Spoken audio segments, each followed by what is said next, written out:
તો કેમ છો મારા વાલા ખેડૂત મિત્રો, પશુપાલક મિત્રોનું આજના નવા વિડીયોમાં તમારું દિલભર્યું હાર્દિક સ્વાગત છે। ખેડૂત મિત્રો અને પશુપાલક મિત્રો, તમે ચેનલ ઉપર જો પહેલી વાર વિઝિટ કરી રહ્યા છો તો બે હાથ જોડીને નમ્ર વિનંતી છે કે તમે ચેનલને સબસ્ક્રાઇબ કરી દેજો। સાથે સાથે મિત્રો તમે વિડીયોનું એક લાઇકનું બટન છે તે દબાવવાનું ના ભૂલતા। તો મિત્રો આજના વિડીયોની અંદર વાત કરવાના છે, ઘણા જે પશુપાલકોના આવા પ્રશ્નો છે કે તેમના પશુનું વિવાણ તો થઈ ગયું છે, ત્યાર પછી મિત્રો ઘણા જે પશુપાલકોનું ખબર નથી હોતી કે આપણા પશુનું વિયાણ થયા પછી આપણા પશુને કયો કયો ખોરાક આપવાથી જ આપણા પશુનું અઢળક માત્રાની અંદર આપણે દૂધનો વધારો છે તે પણ કરી શકીએ છીએ। સાથે સાથે મિત્રો આપણા પશુનું વિવાણ થયા પછી આપણું પશુ ભરપૂર માત્રાની અંદર દૂધ તો આપતું હોય છે, સાથે સાથે મિત્રો આપણા પશુના ફેંડ પણ વધારવા જરૂર છે। જો વધારે પ્રમાણની દૂધ હશે તો આપણને ઓછા ફેંડ જોવા મળતા હોય છે, ઓછું દૂધ હોય તો આપણને વધુ ફેંડ છે તે જોવા મળતા હોય છે।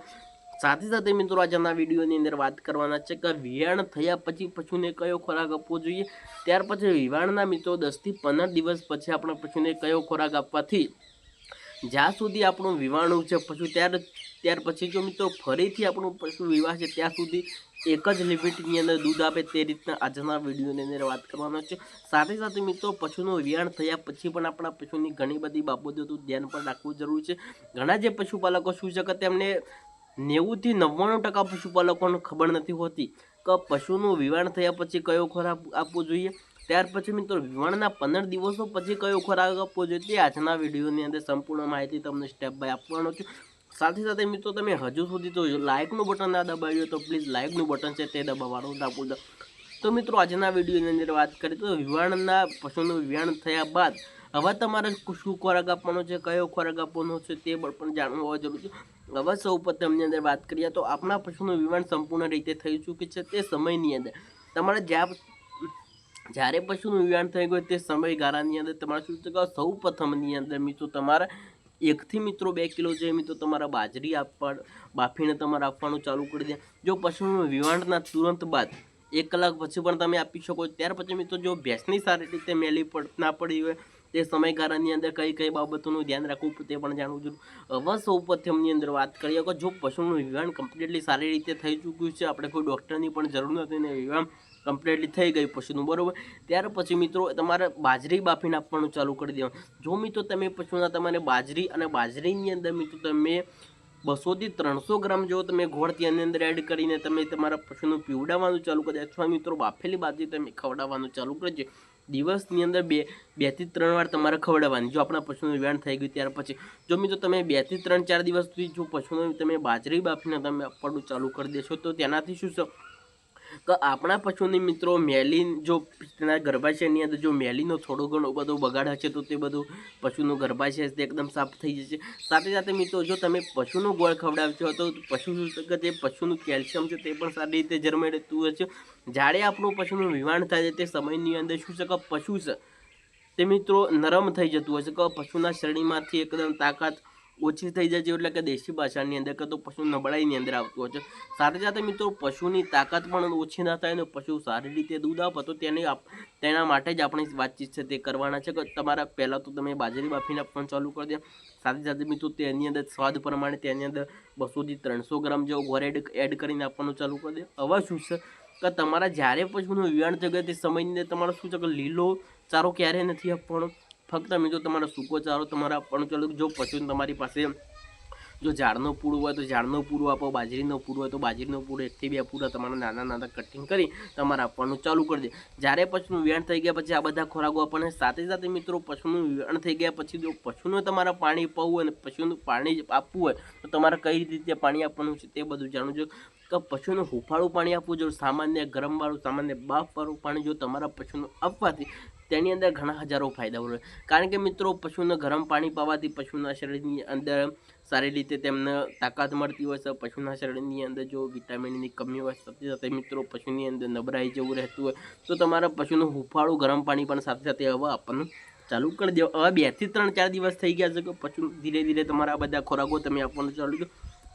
હવે સૌપ્રથમની અંદર વાત કરીએ તો તમારા પશુને જે તમે ખાણાદાર જે પશુ આહાર આપો છો, તમે પહેલાં તો સૂકો ચારો એકદમ ઓછો જ આપવાનો રાખજો. લીલો સૂકો ચારો તમારે લીલો ચારો તમારે આપવાનો નથી. ધીરે ધીરે મિત્રો તમે સૂકો ચારો આપી દો. ત્યાર પછી મિત્રો જેમ જેમ પશુનું વિયાણનો ટાઈમ છે તે આગળ વધે તેમ ધીરે ધીરે તમારા સામાન્ય લીલો ચારો આપો. લીલો ચારો એકદમ ઓછો જ રાખવાનો.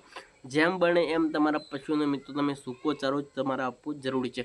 હવે સૌપ્રથમની અંદર વાત કરીએ તો પશુનો 1-2 દિવસ થઈ ગયા. હવે બીજા દિવસેથી તમારા પશુના મિત્રો ખાણાદાણની અંદર મિનરલ મિક્સચર પાવડર અને સાથે સાથે મિત્રો જે તમારે હવા આપણે સુવા કહીએ છીએ તે તેની અંદર એડ કરી આપવાનું ચાલુ કરી દેવાનું.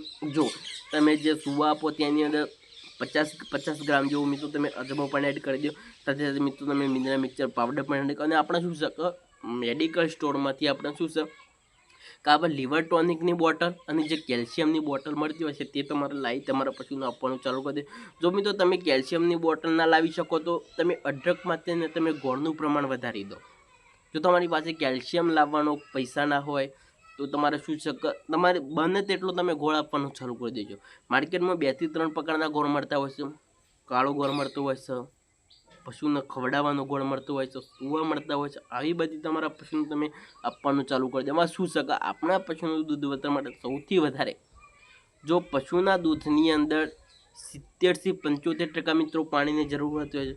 તો વધુ દૂધ ઓછા ફેંટા મળતું હતું તે સમયની અંદર તે સમયની અંદર તમારા આ બાબતોનું ધ્યાન રાખવાનું છે કે તમારા પશુનું જે મિત્રો તમે જે ખાણદાણ જે પશુ આહાર આપો છો તેની અંદર 50 થી 100 ગ્રામ મિત્રો તમે સરસોનું તેલ એડ કરી આપવાનું ચાલુ કરી દેશો.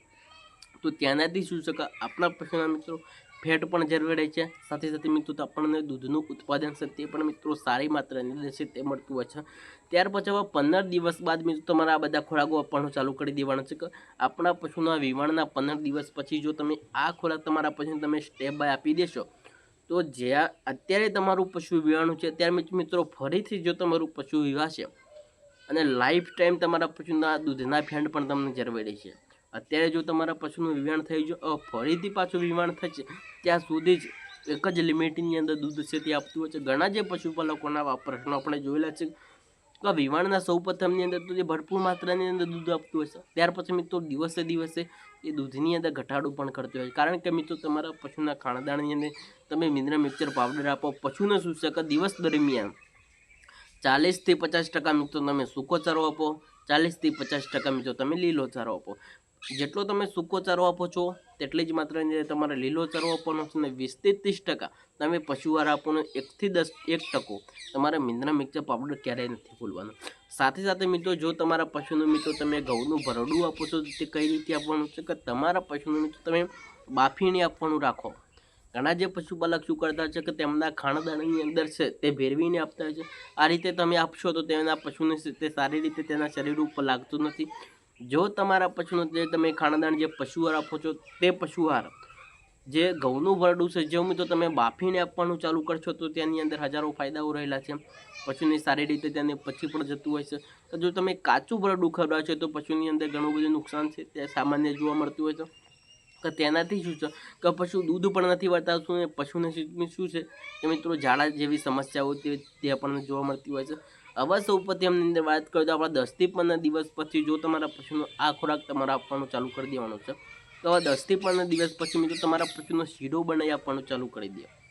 તમારા ઘરે જો મિત્રો તમારે શું છે કે માર્કેટમાંથી 500 થી લઈ 1 કિલો જેવો મિત્રો તમારે ડાલડા ઘી લાવી દેવાનું છે. કેટલું? 500 થી લઈ 1 કિલો જેવું મિત્રો તમે જે પણ લાવવા માગો છો તેટલું લાવવાનું છે. 500 લાવો તો 500 અને કિલો લાવો તો કિલો. જો માર્કેટમાંથી 500 ઘી વનસ્પતિનું જે ડાલડા ઘી આવે તે તમારે લાવવાનું. તેની અંદર આપણે શીરો બનાવો. હવે સૌપ્રથમની અંદર આપણે શીરો બનાવીએ છીએ તે રીતે જ બનાવવાનું બરાબર. હવે સૌપ્રથમની અંદર 2 થી 3 4 લીટર પાણી લેવાનું. તે પાણીની અંદર આપણે ઘઉંનું ભરડું હોય તેની અંદર નાખી દેવાનું. તેની અંદર શું છે કે આપણા જે ડાલડા ઘી છે ઘઉંની તેને શું છે કે બરાબર આપણે ભેરકું પહેલાં બાફી દેવાનું. આપણે જે રીતે બાફીએ ને તે રીતે તમારું ભરડું બાફી દેવાનું. હવે તેની અંદર શું છે તો મિત્રો આપણે જે ડાલડા ઘી લાવ્યા હતા તે ડાલડા ઘી અંદર એડ કરી દો બરાબર. આપણે પશુનું ઠંડુ પડી જાય તેની અંદર શું છે કે તમે 200 થી 300 ગ્રામ જેવો ગોળ પણ એડ કરીજો. ડાલડા ઘી 200 થી 300 ગ્રામ જેવો ગોળ. હવે ઠંડુ પડી જાય પછી તેની અંદર શું છે કે જો તમારી પાસે સુવા હોય આપણે સુવા હવા કહીએ છીએ તે પણ મિત્રો 50 થી 100 ગ્રામ તેની અંદર એડ કરી દો અને 50 ગ્રામ જેવું અજમો પણ એડ કરી દેજો. અને જો તમારા પશુનું 15 દિવસ પછી જો તમે આ ખોરાક આપવાનું ચાલુ કરી દેશો, દિવસની અંદર 1 થી 2 વાર તમે આપવાનું ચાલુ કરી દેશો, તો દિવસે દિવસે પશુનું દૂધની અંદર પણ મિત્રો તમને વધારો છે તે જોવા મળવાનો છે. સાથે સાથે મિત્રો જો તમારે 3-4 ફેંટ આવતા હોય તો ધીરે ધીરે મિત્રો તમે ફેંટીની અંદર પણ મિત્રો ઘણો બધો વધારો છે તમે કરી શકો છો. તો ચાલો આજના વિડીયોની અંદર બસ આટલું જ. ફરી મળીશું આપણે નવા વિડીયોમાં નવા એક સરસ ટોપિક સાથે. જો તમને માહિતી સારી અને યુઝફુલ થઈ હોય તો આ વિડીયોને લાઇક કરી દેજો અને ચેનલને સબસ્ક્રાઈબ કરવાનું ના ભૂલતા. તો ચાલો રજા આપશો. વંદે માતરમ.